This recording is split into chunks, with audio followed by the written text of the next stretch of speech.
কুরবানি হালাল হওয়ার সর্বপ্রথম শর্তটি হচ্ছে একটি সুস্থ সবল পশু।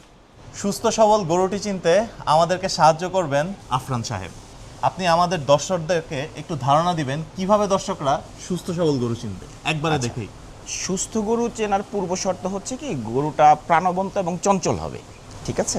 এছাড়া আপনি আরও কিছু বেসিক কিছু টিপস আছে, যেমন মুখের যে মাজলটা ওদের এটা সবসময় ভেজা থাকবে। একজন অপরিচিত লোক তার গায়ে হাত দিতে গেলে সে একটু সতর্ক হবে, একটু মুভমেন্ট করার ট্রাই করবে। ফিজিক্যালি তার গায়ে কোনো ধরনের কোনো স্পট থাকবে না, যেটা আমাদের কোরবানির পূর্ব শর্ত।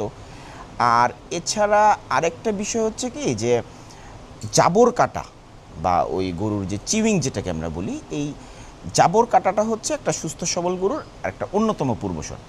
আপাতত এই কয়েকটা জিনিস দেখলেই আপনি বেসিক্যালি ভেবে নিতে পারবেন যে গরুটা সুস্থ আছে। মানে এগুলো দেখলেই মোটামুটি বোঝা যায় জি, সুস্থ আছে। আর একটু চঞ্চল হয় সুস্থ সবল গরু জেনারেলি। হ্যাঁ, চঞ্চল হবেই। আপনি অপরিচিত মানুষ হিসেবে সে প্রথমে আপনাকে অ্যাকসেপ্ট করবে না, সে নাড়াচাড়া করবে, মাথা নাড়াতে পারে, সরে যাবে, সতর্ক দৃষ্টি দিবে, কান খাড়া করে রাখবে, এরকম বিষয়গুলো একটু খেয়াল রাখতে হবে।